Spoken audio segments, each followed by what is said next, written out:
On a pu obtenir ce dossier. Ce n'est que beaucoup plus tard. Hein, mon livre, j'ai pu l'écrire beaucoup plus tard parce que bon, il faut se dire que nous subissions des pressions énormes de la part de l'État algérien. On n'avait même pas les passeports, nous étions démunis du passeport algérien. Et puis, il faut se dire que Mme Khidr, toujours pour le problème des fonds du FLN, avait eu pour souci de trouver un compromis avec le gouvernement algérien de l'époque, c'était Boumedienne toujours, pour au moins enlever ces mensonges qui étaient lancés par l'Algérie lorsqu'il disait que Kider avait utilisé l'argent du FLN pour ses propres besoins, que c'était donc un voleur, etc. Et donc elle a décidé de rencontrer Boumedienne en 1970. Elle a demandé audience, ce qui était courageux de sa part, sachant qu'elle allait vers l'assassin, vers la personne qui avait commandité le crime.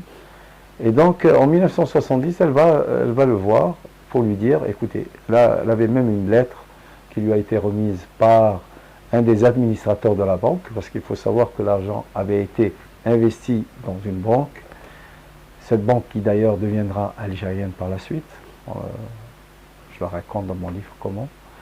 Et donc elle vient avec une lettre de l'administrateur, tout ça, expliquant vraiment tout ce qui concerne l'affaire, les fonds du FLN, comment ils ont été utilisés, et donc prouvant, si on veut, l'appartenance même, dans la mesure où il y a un compromis qui soit signé, l'appartenance de cette banque à l'Algérie, puisque en définitive, Kider a toujours proclamé que cet argent appartenait à l'Algérie.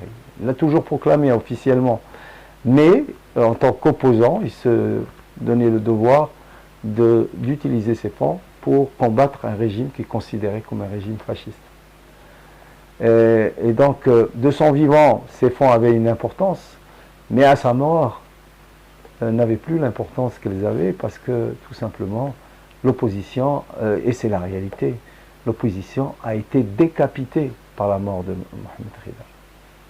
Il ne faut pas oublier qu'avant sa mort, il y a eu des rencontres qui ont été faites avec Aït Ahmed, qui s'était évadé de prison, parce qu'il avait été emprisonné lorsqu'il y a eu la révolte kabyle. Il avait été arrêté, emprisonné, et puis il s'est enfui, et puis il a rejoint Kider. Donc, Kider, Aït Ahmed, le Bjaoui, qui représentait Ben Bella, qui était en prison,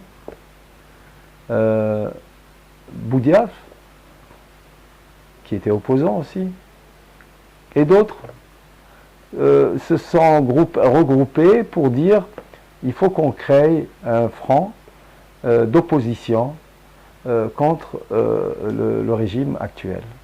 Et il était question, est-ce que Kider en soit le président? Donc si on veut, toute cette opposition, elle était vraiment centralisée sur un noyau qui était un noyau important, c'est Kider. Et donc lorsqu'il va être assassiné, la vérité c'est que l'opposition s'est retrouvée un petit peu totalement désemparée, et l'option d'utiliser ces fonds pour l'opposition n'a pas été retenue par les opposants eux-mêmes. D'autant que c'est une affaire qui devenait même un poids lourd pour les opposants, puisqu'on accusait ces opposants d'utiliser cet argent pour eux-mêmes. Donc il a été décidé, bon, puisque Kider n'est plus là, ben, il faut couper court au bruit que l'Algérie faisait, disons, émettait, pour, une fois pour toutes, que l'Algérie proclame effectivement que cet argent, bon, ben maintenant nous l'avons récupéré, que Kider en fait, etc. C'était l'espoir de Mme Khidr, moralement, qu'au moins Kider puisse être, qu'on enlève cette tâche. Boumedienne va être vraiment, comme d'habitude, très sournois. Il va lui dire oui, oui, bon, on va voir. Mais ce qu'il va faire, c'est le contraire. Il va d'abord laisser Mme Khidr pendant 6 mois en Algérie sans qu'elle puisse sortir. lui a enlevé son passeport.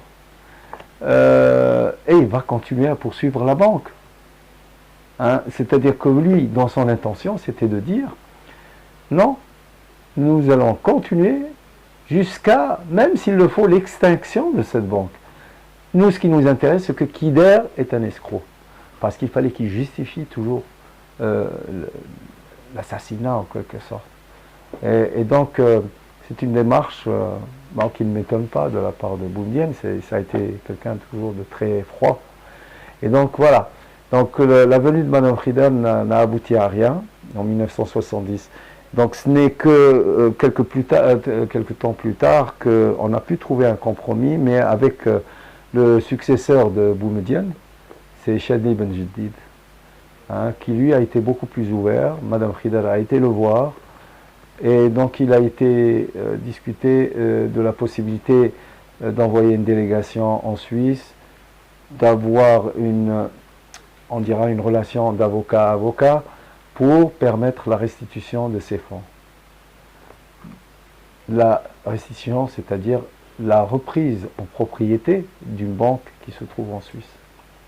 Il faut se dire que l'Algérie ne pouvait pas avoir une banque en Suisse parce qu'il y a ce qu'on appelle la réciprocité, la loi de la réciprocité, qui interdit à une banque étrangère de s'installer s'il n'y a pas réciprocité. C'est-à-dire que s'il n'y a pas une banque suisse qui elle-même est... Donc, ce qui n'était pas le cas.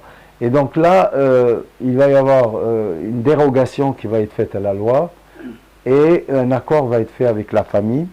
Donc, ça sera le 27 décembre le 26 novembre 1979, où il y aura un accord officiel, où la banque est restituée à... Donc ça c'est pour terminer le volet aussi du trésor du FLN. Voilà. Donc mon livre...